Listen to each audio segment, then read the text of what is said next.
삶을 살다 보게 되면은 어떤 일들을 이렇게 만날 때가 있습니다. 뭐 좋은 일이든 또 아니면 나쁜 일이든 이런 일들을 만났을 때 그 일을 만난 그 결과의 시점에서 이제 거꾸로 이렇게 역산해서 올라가 보게 되면은 내가 왜 이런 일을 만났는가에 대한 원인을 분석할 수가 있게 됩니다. 그래서 사실 우리의 삶의 모든 만사가 그런 것 같아요. 어떤 결과에 대한 원인이 분명히 있다는 거예요. 이걸 너무 이제 인과율의 법칙이다. 뭐 철학적인 의미에서 그런 이야기를 해요. 인과율의 이 법칙이다. 세상에 모든 일들이 다 이렇게 원인과 결과의 이 법칙에 따라서 돌아간다는 거예요. 이것은 오늘날 우리의 신앙생활, 믿음 생활에서도 그렇습니다. 우리가 이 성경을 쭉 이렇게 읽어보게 되면은 성경의 모든 역사, 그 모든 뭐 사건이나 뭐 사고나 뭐 심지어 하나님께서 우리 하시는 말씀조차 교훈조차도 이렇게 묵상해 보게 되면은 결국에는 이 원인과 결과와 원인 이 두 개의 이 고리가 항상 이렇게 얽혀져 있어요. 원인이 없는데 결과가 나타날 수 없죠. 결과가 있다면 반드시 그 어떤 원인이 있다는 거예요. 그래서 우리 성경에 보게 되면은 이 사도 바울이 갈라디아서 6장 7절에 보면은 사람이 무엇으로 심든지 그대로 거둔다 그랬어요. 어떤 걸 심느냐에 따라 갖고 그 결과가 어떠하게 된다 그 말이죠. 그리고 또 이런 말씀합니다. 사도 바울이 자기 육체를 위하여 심는 자는 육체로부터 썩어질 것을 거두고 성령을 위하여 심는 자는 성령으로부터 영생을 거둔다. 이건 역시도 원인과 결과에 대한 그 메시지를 이 사도 바울이 하고 있는 겁니다. 예수님께서도 마태복음 11장 23절에 보시면은 진실로 너희에게 이르노니 누구든지 이 산들을 들리어 바다에 던져져라 하며 그 말하는 것이 이루어질 줄을 믿고 마음에 의심하지 아니하면 그대로 되리라. 우리가 주님 앞에서 기도합니다. 기도했는데 기도의 그 응답의 결과는 어디에서부터 출발하느냐? 믿고 구할 때요. 믿고 구할 때. 아무리 힘들고 아무리 지금 현재는 답답해도 우리가 이 문제를 끌어안고 믿고 구하면 그대로 된다 그랬어요. 우리 성도들의 기도의 이 자세 가운데 정말 중요한 것은 믿고 구하는 거예요. 그래서 예수님께서 마가복음 11장 24절에서 기도하고 너희가 무엇이든지 기도하고 구한 것은 이미 받은 줄을 믿으라 그랬어요. 성도의 기도는 기도할 때 이미 하나님께서 하나님의 응답이 시작된다는 거예요. 그러니까 우리 모든 기도자는 이거를 믿고 기도해야 한다는 거예요. 오늘 이 본문은 이 사사기에 있어서 참 중요한 제가 말씀을 하고 있어요. 이 사사기, 이 사사시대, 이 사사시대가 무려 400년 동안 지속되었던 시대였어요. 이미 가나안 땅을 이제 다 정복한 그런 시대였어요. 이런 이 사사시대가 400년 지속되었는데 이 사사시대가 결코 평온한 시대가 아니었어요. 그래서 이 사사시대에 이 계속 반복되어지는 아주 특징이 있어요. 특징이 뭐냐면은 이 이스라엘 백성들이 가나안 땅에서 죄를 져요. 가나안 땅에서 죄를 진다는 것은 그 가나안 땅에 바알, 아세라 이 우상을 섬기고 하나님을 거역하고 하나님과 점점 멀어지는 이런 죄를 말하는 거예요. 그래서 이 사사시대에 이스라엘 백성들이 죄를 지었어요. 죄를 지으면 하나님이 가만히 안 계셨어요. 그들에게 징계를 내렸었어요. 그 징계가 어떤 징계인가? 주변에 이방 족속들을 통하여서 죄를 짓고 가나안 우상을 섬기는 그 이스라엘 백성들을 하나님께서 징치하셨어요. 사랑의 매로 그들을 때리셨어요.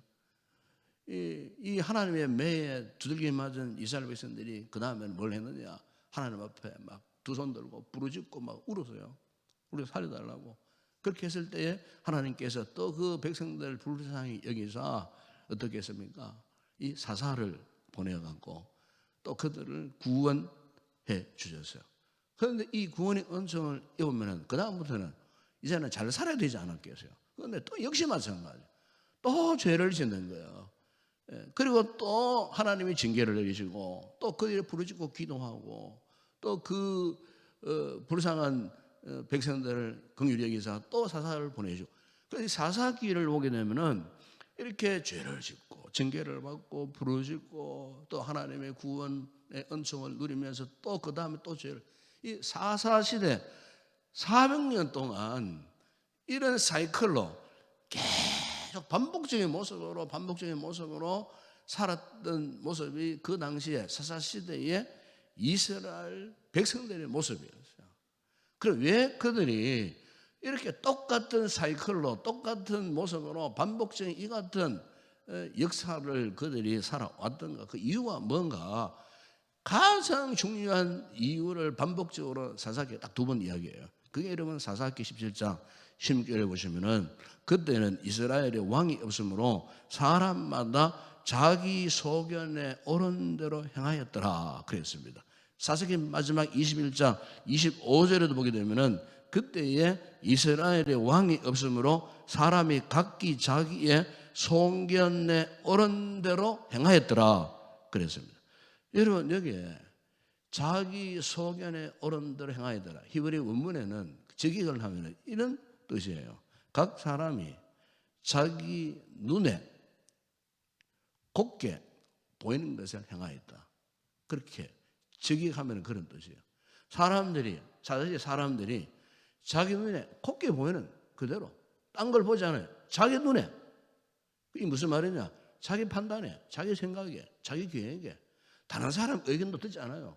하나님 필요 없어, 소용없어. 자기가 그냥 자기 나름대로 자연적으로 이게 옳다. 그런 뜻이에요. 이게 옳은 길이다. 바른 길이다. 다른 사람이 주변에서 아무리 그러면 안 됩니다. 집사님 그렇게 사서 되겠습니까? 그게 옳은 길이 아닙니다. 이래도 도대체 그 말을 알아듣지를 못하는 거예요. 자기 생각이 곱게. 여러분 이게 얼마나 교만한 모습입니까? 그것도 특별히 하나님 앞에서 하나님께서 말씀하시는데 하나님이 책망하시는데 하나님 말씀을 교훈하시는데 너 그렇게 살면 안 돼 해도 필요 없어요. 이런 사람은 자기 눈에 옳은 대로 그냥 고지고식 대로 그냥 그 길로 가는 거예요. 그냥 그런 표현이에요. 자기 소견에 옳은 대로 산다고 하는 말은 바로 그런 뜻이에요. 불행하게도 사사시대에 이스라엘 백성들이 이런 삶의 태도로 이런 신앙의 태도로 그들이 그렇게 살았다는 거예요. 그러니까 자기 외에 다른 왕이 있을 수 없어요. 왕이 없음으로 했다는 말은 그 왕이 자기가 왕처럼 살았다는 거예요. 여러분 우리 성도들의 삶에 있어서 정말 중요한 것은요 자기가 왕처럼 군림하고요 자기가 자기 인생의 주인처럼 행사하면요 그 삶은 망합니다. 여러분 절대로 하나님이 기뻐하시는 모습이 아니에요. 우리가 하나님의 자녀 백성 되었다는 말은 무슨 말씀입니까? 하나님이 그때부터 나의 인생에 나의 삶에 왕이시라 그런 뜻이에요. 이것을 그리스도가 예수님이 나의 삶의 주인 되었다 하는 그런 고백이 아니겠습니까 여러분? 그리스도의 주 되심 이걸 영어로 표현하면 로드십의 삶이에요. 로드십 하나님이 내 삶의 주인 하나님이 내 삶의 왕. 오늘 우리가 하나님 앞에 우리의 신앙이 확고부동하게 분명해야 할 것은 뭐냐? 오늘 하루도 나의 삶의 주인은 하나님이십니다. 내 인생의 왕은 하나님이십니다. 우리 인생 자체가 왕이신 하나님을 모시고 살아가는 것이고, 우리의 삶 자체가 예수님이 나의 삶의 주인 되심을 믿고 고백하며 그분에게 내 인생의, 내 삶의, 오늘 하루의 모든 삶의 계획도 그분께 맡기고 살고 그분께 물으며 살아가는 이 같은 삶이야말로 정말 이 시대에 하나님이 요청하시고 기뻐하시는 삶이 아니겠습니까? 그런데 오늘 우리는 너무나 어리석고 무지하고, 그래서 하나님께 묻지도 않고 내 마음대로 살아간다는 거예요. 이 삶을 누가 제일 좋아하겠어요? 악한 원수마귀가 제일 좋아하는 거예요. 이 원수마귀는 할 수만 있다면은 하나님과 점점 거리를 두고 살아가도록 온갖 관계를 일삼지 않습니까, 여러분? 온갖 세상에 뭐 돈, 유혹, 명예, 욕심, 뭐 온갖 것들을 다 들이대고, 어쨌든 그것들이 네 인생의 주인 아니냐, 돈이, 세상 명예가 네 인생의 주인 아니냐 착각하도록 살아가도록 원수마귀가 우리를 꼬드기고 유혹하고요. 어쨌든 그렇게 살아가도록, 이 어리석은 우리는 그것도 모르고 그걸 의존해가지고 그게 내 인생의 다인 줄 알고 내가 보는 그대로 살아간다 할 때, 여러분 오늘 우리의 삶이 온전하겠습니까? 오늘 본문에 나오는 그 당시에 이스라엘 백성들이 그렇게 살았어요. 그렇게 살았을 때 하나님께서 미디안이라는 아말렉이라는 세력들을 총동원해가지고 어떠했습니까? 그때마다 하나님이 징계를 하셨어요. 사사기 6장 6절에 보세요. 이스라엘이 미디안으로 말미암아 궁핍함이 심한지라. 그래서 궁핍함, 하나님께서 이 미디안, 그 당시에 1년 농사를 잘 지어놓으면은 이 미디안 세력들이 막 쳐들어 와가지고 그 모든 곡식 곡물 추수해 놓는 것, 막 창고에 있는 것 막 그냥 약탈해가지고 다 끌고 가버려요. 자기들 힘이 없으니까 다 빼앗겨 버리는 거예요. 미디안은 그러면 군사력고 막 무상한 무서운 세력들이에요. 그 세력들이 쳐들어와가지고 그냥 뭐 사람이든 남자든 여자든 아이든 할 것 없이 포로로 끌려가고 먹을 그 생산물을 다 약탈해가는 이런 상황 속에서 그 6장 하반절에 보면은 이스라엘 사람들이 결국 어떻게 했다고요? 여호와께 부르짖었어요. 하나님 기도했다 그 말이에요.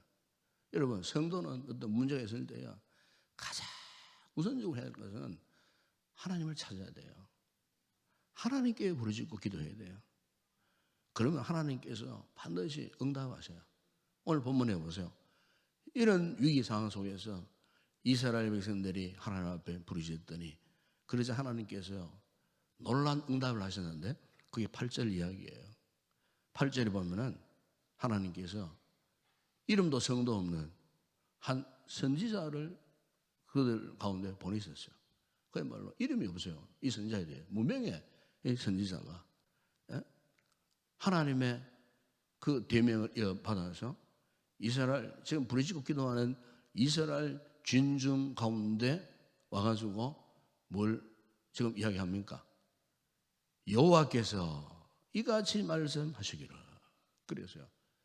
그러니까 우리를 제발 살려달라고 기도하는 그 이스라엘 백성들에게 무명의 선지자가 돌연 나타나가지고 하나님의 말씀을 지금 대언해 주시고 있는 거예요.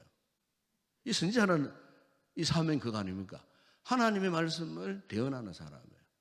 저 부르짖고 기도하는 저 이스라엘 백성들에게 정말 꼭 필요한 말씀을 대언하기 위하여 이 선지자가 돌연 나타났다는 거예요. 어떻게 보면은 지금 미디안 세력에게 공격을 당하고 약탈당한 이 이스라엘 백성들에게 절박한 것은 하나님의 선지자가 아니고 강한 사사, 뭐 군사, 장군, 아니면은 무기, 이런 전략적으로 미디안과 맞대응해서 보복할 수 있는 어떤 군사력을 갖는 것이 사실은 우선적이었을 거예요.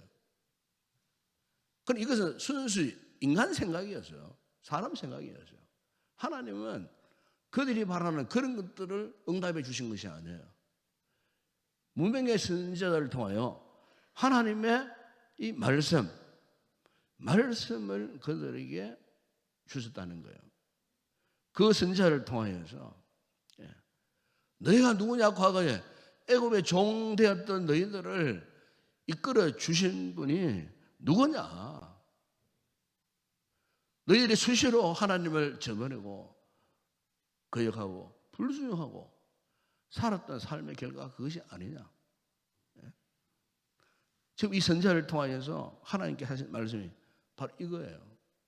결국 이거예요. 하나님을 찾아라는 겁니다. 나를 찾아라는 겁니다. 나를. 문제가 있으면 나를 만나라는 겁니다. 문제가 있으면 두 손 들고 하나님을 붙들어라 그 말이에요.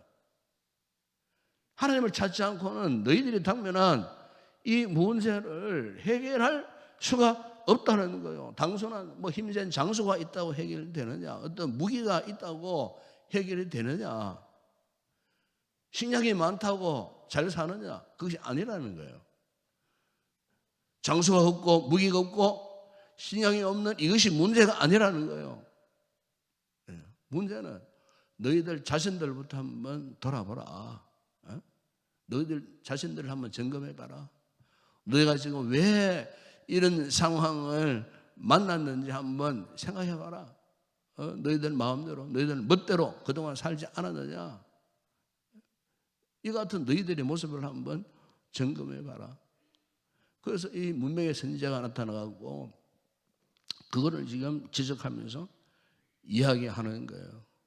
왜 저 기도원 아모리 사람들이 너희 땅을 점령하고 너희를 이렇게 괴롭혀 있느냐.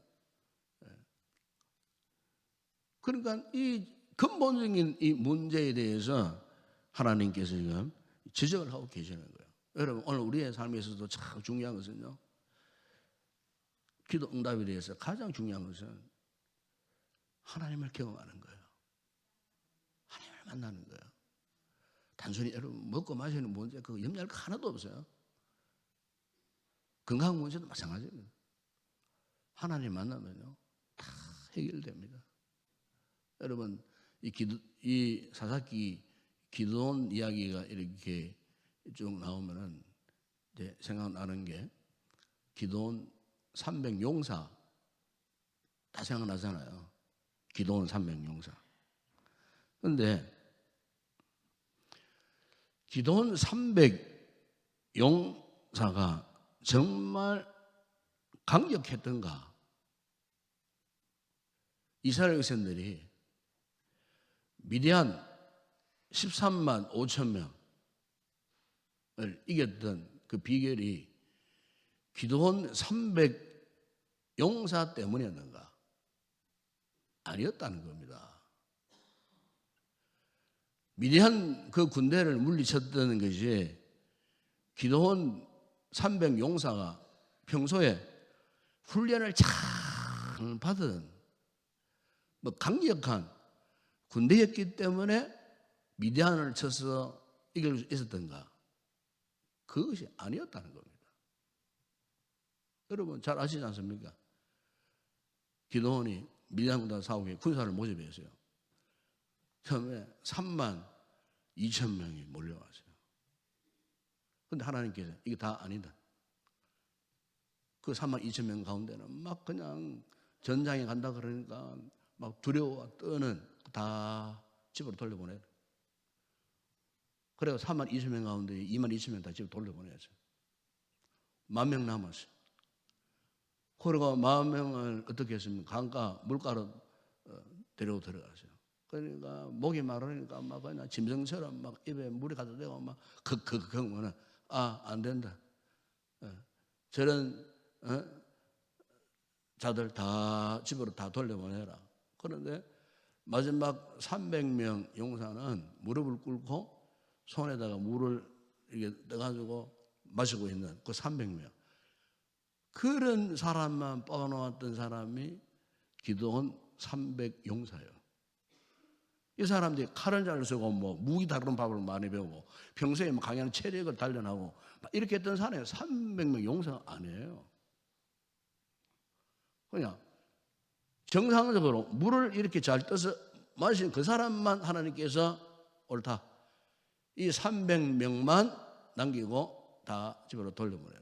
3만 2천 명 가운데 다 돌려보내고 300명 용사, 이 사람만 데리고 어떻게 했습니까? 기도원에게 명령하지 않았습니까? 뒷부분을 쭉 보면은 저들에게 나팔을 준비시키고 빈 항아리를 준비시키고 횃불을 준비시켜라.